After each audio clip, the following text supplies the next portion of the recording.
ठंड बहुत हो गई है। अब लगता है कुछ दिनों में परावास करना ही पड़ेगा। मुझे बिल्कुल भी मन नहीं करता परावास करने का।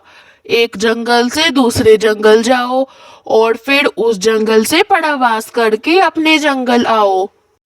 नहीं पति जी, ऐसा कुछ भी नहीं होगा। मौसम की जानकारी देने वाला पक्षी कह रहा था कि इतनी ठंड नहीं आएगी कि हमें एक जंगल से दूसरे जंगल परावास करना पड़े।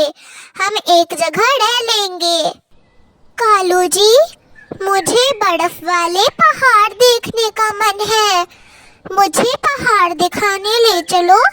कितने दिनों से सोच रही थी मैं कि ठंड में पहाड़ देखूंगी।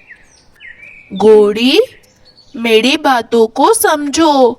बाहर बहुत ठंड है। इतनी ठंड में हम बाहर बर्फ वाले पहाड़ देखने कैसे जाएंगे? कुछ दिनों में जब कुहासा खत्म हो जाएगा तब हम पहाड़ देखने चल लेंगे। अगर इतनी ठंड में हम उड़े तो हमें आगे का रास्ता भी नहीं दिखेगा और हमारी नरम नरम तन को भी बहुत चोट पहुंचेगी। इसलिए मैं बोल रहा हूँ, घर में बैठकर ही बाहर का नजारा देखो। मैंने जो बोल दिया वो बोल दिया। चलो मेरे साथ, मुझे बर्फ वाले पहाड़ दिखाना। देख लो गोरी, आगे कितना कुहासा है। हम कैसे सफर करेंगे इतने कुहासे में? मैं तो अभी भी बोल रहा हूँ, वक्त है। चलो घर, कभी और चल लेंगे बर्फीले जंगल की तरफ। दिखा दूंगा मैं तुम्हें पहाड़। मौसम की जानकारी देने वाला पक्षी हमें ठंड से पहले पहले बता के गया था कि हमें ठंड में कोई भी सफर नहीं करना है। फिर भी तुम जबरदस्ती कर रही हो।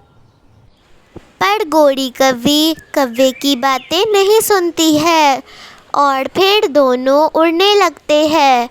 वो थोड़ा आगे ही पहुँचे थे कि उन्हें लक्ष्मी चिड़िया मिलती है और लक्ष्मी चिड़िया अपनी राय देते हुए कहती है, कालू, गोरी, तुम दोनों कहाँ जा रहे हो?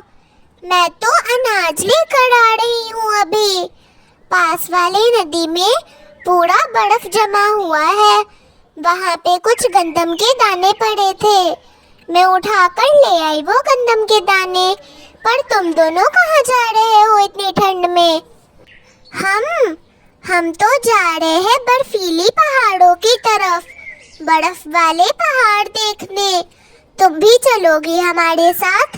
शाम शाम तक हम वापस आ जाएंगे। नाना भाई, मुझे अपनी जान बहुत प्यारी है। मैं ना जाऊंगी तुम लोगों के साथ। तुम लोगों के साथ जाऊंगी तो तुम तो मुझे ठंड में ही मार दो।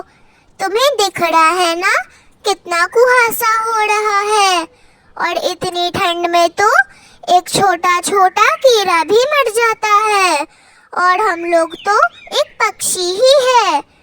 चुपचाप से घर में जाकर बैठ जाओ, वरना जब ठंड लग जाएगी ना तो वहाँ से वापस आना भी बहुत मुश्किल है। मौसम की जानकारी देने वाला पक्षी कल आया था और मुझे बोल के गया था कि कोई भी दूर का सफर नहीं करेगा, कोई पास का सफर है तो वो कर लो। वे चिड़िया के भी बातों को नज़रअंदाज करके उड़ने लगते हैं। वे बहुत तेज़ उड़ते हैं। वे शाम शाम तक पहाड़ी पूर्व जंगल की तरफ पहुंचते हैं और कव्वी तो बहुत थक गई थी। वो कव्वे को बोलती है, कव्वे, मुझे माफ कर दो। मुझे लगा था कि इतनी ठंड नहीं होगी जितनी मैंने सोची थी, पर यहाँ पर तो उससे भी ज़्यादा ठंड है। जितनी जल्दी हो सके हमें उतनी जल्दी ही घर पहुँचना चाहिए। उसके बाद वे लोग फिर उड़ते हैं। इस बार वो बहुत जल्दी जल्दी उड़ते हैं। दोनों बहुत जल्द उड़ रहे थे और घर पहुंच जाते हैं।